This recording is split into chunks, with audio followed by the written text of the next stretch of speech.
Dévotion journalière du 25 septembre 2023. La foi apostolique. Lecture biblique. Psaume chapitre 14 versets 1 à 7. Chapitre 15 versets 1 à 5. Chapitre 16 versets 1 à 11. Chapitre 17 versets 1 à 15.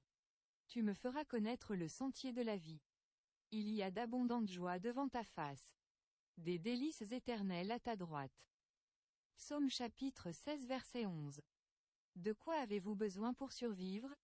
Au-delà de cela, de quoi avez-vous besoin pour vous sentir épanoui? La plupart des gens répondraient de la même manière pour la première question. Nourriture, eau et abri. À la deuxième question. Cependant, les réponses seraient différentes. Dans les années 1950, le psychologue américain Abraham Maslow a étudié un groupe de personnes mentalement en bonne santé pour développer sa théorie concernant la supposée hiérarchie des besoins de l'homme. Premièrement, les besoins physiologiques de base en nourriture, eau et abri doivent être satisfaits. Lorsque ceux-ci sont satisfaits, a affirmé Maslow, les besoins humains progressent vers la sécurité, puis l'amour et l'appartenance, puis l'estime, et enfin, vers la réalisation de soi. Un désir de réaliser pleinement son potentiel. De devenir tout ce que nous voulons devenir. Cependant, la hiérarchie des besoins de Maslow ignore totalement le besoin le plus fondamental de tous. Le besoin d'une relation avec Dieu. La plénitude de joie, et le plaisir pour toujours, qui ne se trouve qu'en présence de Dieu.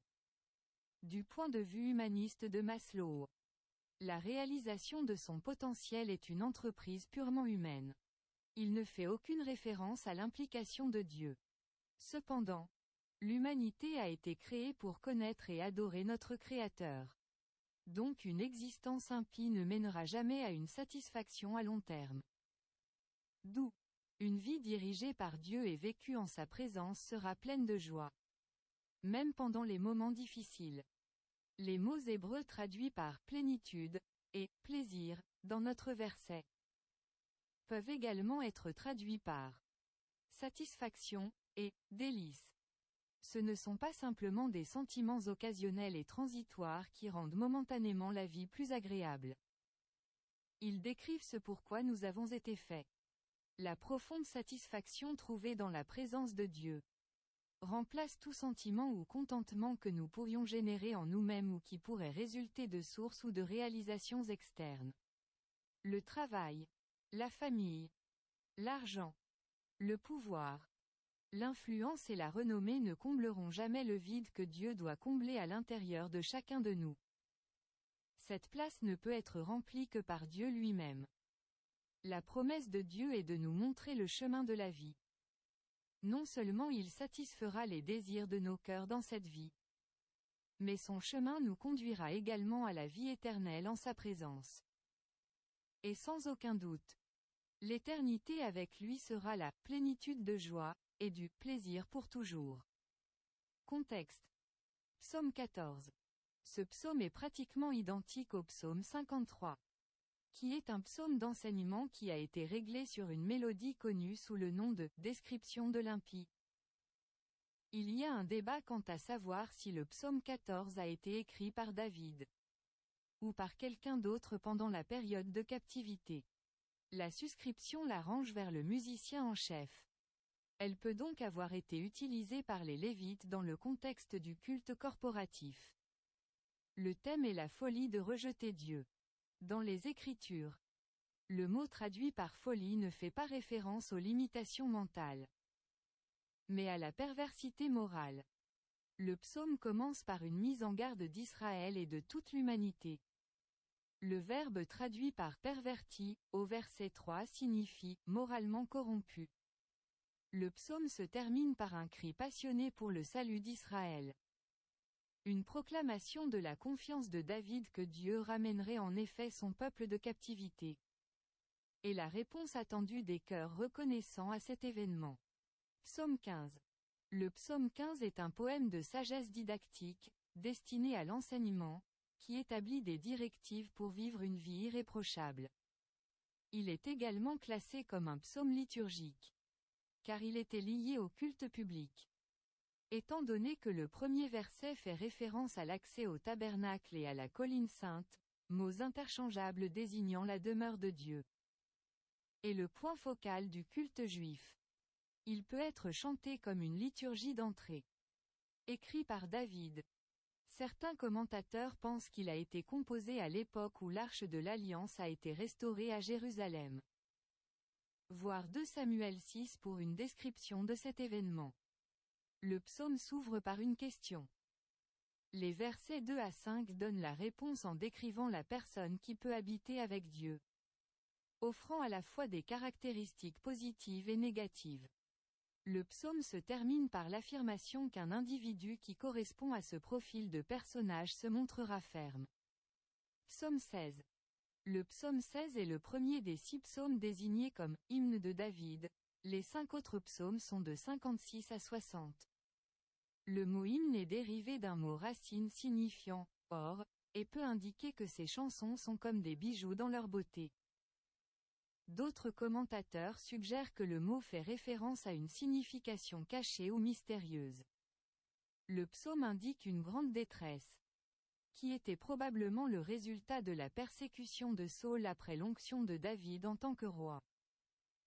S'il s'ouvre sur un appel à la préservation et comprend une méditation sur les saints et les pécheurs. Le ton général est celui du triomphe et de l'espérance.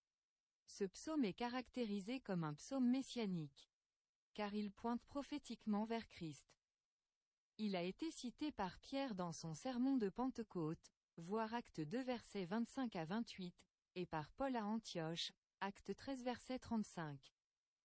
Pierre et Paul ont tous deux souligné Jésus, et non David, comme l'accomplissement de la prophétie au verset 10.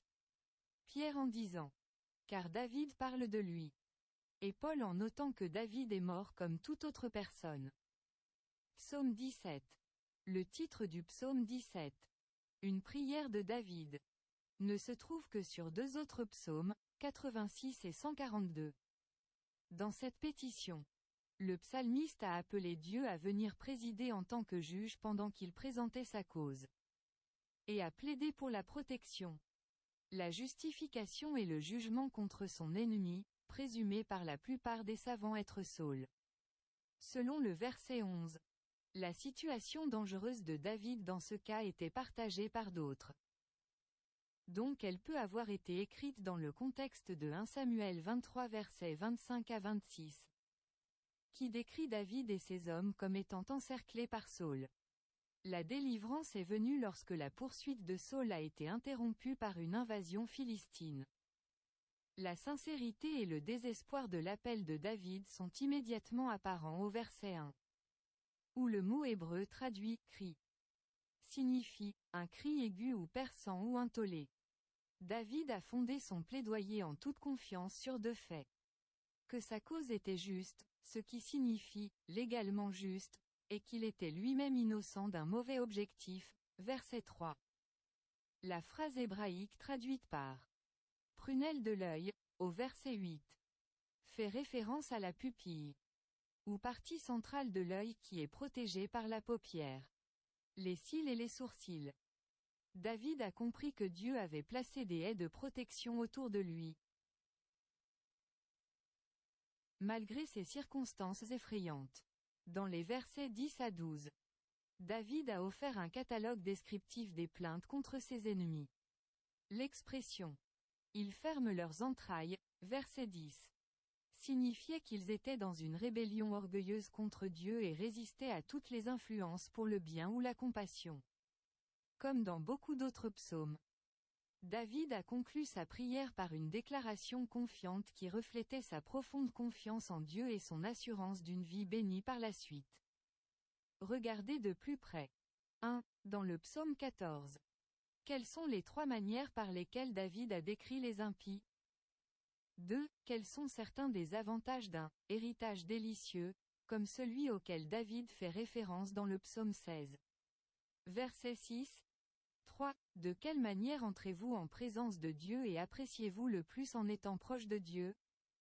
Conclusion. Le véritable accomplissement ne se trouve que lorsque nous avons une bonne relation avec Dieu. Il est la source ultime de joie et de satisfaction. Non seulement dans cette vie mais pour toute l'éternité.